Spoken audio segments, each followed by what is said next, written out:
अगर विचार नहीं होता है तो आप में और कुत्ता में कोई फर्क नहीं है, इस बात को याद रखिएगा। अगर आप शोषित वर्ग से आते हैं तो आप शोषण के खिलाफ अपनी आवाज को मुखरता से बोलेंगे। चांद तो वही है ना भैया, जिसको आप करवा चौथ में भी चलनी लेकर के देखते हैं और ईद में भी देखते हैं। चांद को थोड़ी पता है कि धरती पर उसके नाम से लोग लड़ रहे हैं। ताजमहल हमारे साथ देखने चलिए, आपको खूबसूरती दिखाई देगी, हमको दिखाई देगा कि बड़े मजदूरों का शोषण किया गया, उसको पेमेंट नहीं किया गया, उसको वेज नहीं दिया गया है।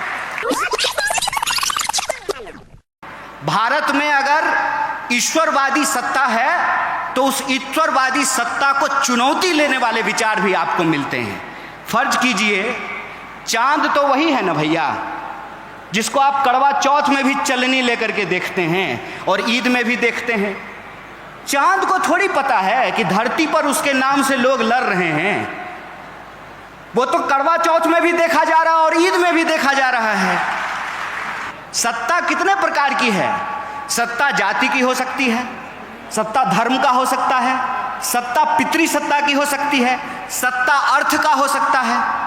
कहते हैं ना कि ये दुनिया है काला बाजार की, पैसा बोलता है, पैसे से हर चीज खरीदा जा रहा है।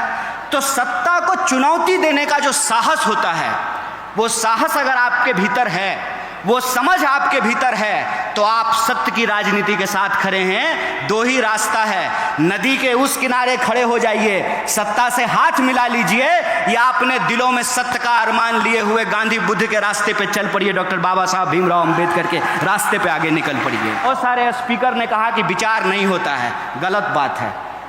अगर विचार नहीं होता है तो आप में और कुत्ता में कोई फर्क नहीं है, इस बात को याद रखिएगा। विचार होता है, विचार के बिना आपके भीतर प्रश्न पूछने की क्षमता नहीं आती है, सत्य को चुनौती देने की क्षमता नहीं आती है, सत्ता से टकराने का साहस आपको नहीं होता है। विचार होता है, नजरिया होता है, तभी आपको नजर आता है। चलिए हमारे साथ ताजमहल हमारे साथ देखने चलिए, आपको खूबसूरती दिखाई देगी, हमको दिखाई देगा कि बड़े मजदूरों का शोषण किया गया, उसको पेमेंट नहीं किया गया, उसको वेज नहीं दिया गया है। एक ही चीज है, उसको आप किस नजरिए से देखते हैं, ये नजरिए पे निर्भर करता है। और हम किस काल खंड में पैदा हुए हैं, इससे हमारी विचारधारा तय होती है। जैसे एग्जाम, आप देखिए करवा चौथ को चलनी लेकर के, आप देखिए ईद पर चांद को, लेकिन जब एग्जाम होगा यूपीएससी का और पूछा जाएगा कि चंद्रग्रहण कैसे लगता है, तो ये लिख करके आइएगा कि केतु और राहु की वजह से होता है, तो एग्जाम में आप फेल हो जाइएगा, इस बात को याद रखिएगा। आप सामाजिक व्यवस्था में, आर्थिक व्यवस्था में, सांस्कृतिक व्यवस्था में, राजनीतिक व्यवस्था में कहाँ खड़े हैं, वहीं से आपका विचार तय होता है। अगर आप शोषित वर्ग से आते हैं तो आप शोषण के खिलाफ अपनी आवाज को मुखरता से बोलेंगे, क्योंकि याद रखिएगा, होमो सेपियंस होने की बुनियादी जरूरत यह है कि अगर हम रोते नहीं हैं तो हमारी माँ को भी नहीं पता चलता है कि हमको भूख लगी है, वो हमको दूध नहीं पिला पाती है। हमारा इतिहास क्या है, हमारा धर्म क्या है, हमारी संस्कृति क्या है, हमारा दर्शन क्या है, हमारा तर्क क्या है और हमारा विज्ञान कहाँ जा रहा है, इसका मूल्यांकन करना बहुत जरूरी है। हमारे हाथ में हो, किसी व्यक्ति के हाथ में हो, तो वो रोशनी का गलत विभाजन कर सकता है, वो रोशनी का गलत वितरण कर सकता है, लेकिन अगर सोशल कॉन्ट्रैक्ट के तहत यह बात स्वीकार की गई है कि हर अंधेरे कोने में रोशनी फैलाई जाएगी, तो उसी आधार पर भारतीय व्यवस्था का निर्माण किया जाएगा।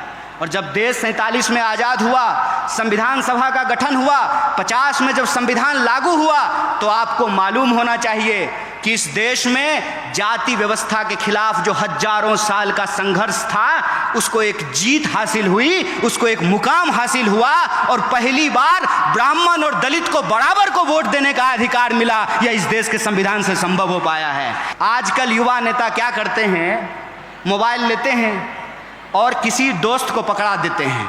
ध्यान से सुनना इस बात को, किसी दोस्त को पकड़ा देते हैं और कोई नेता जब अपने गाड़ी से उतरता है ना, उसके बगल में जाके खड़ा हो जाते हैं, सर नमस्ते, और उसको कहते हैं कि जब हम ऐसे हाथ करेंगे ना, फटाक से क्लिक कर लेना तुम उसको, और ज्यों ही वो ऐसे हाथ एक्शन देगा त्यों ही फोटो खींच लेगा और सोशल मीडिया पे डालेगा, आज अमुक नेता से देश की राजनीति पर गंभीर चर्चा करने का अवसर प्राप्त हुआ है। हाथ जोड़ करके कहते हैं भाई, ये मत करना, ये याद रखना कि तुम्हारी राजनीति क्या है। इस देश में बाप जात पैसा चलता है मेरे भाई, बीजेपी, बाप जात पैसा।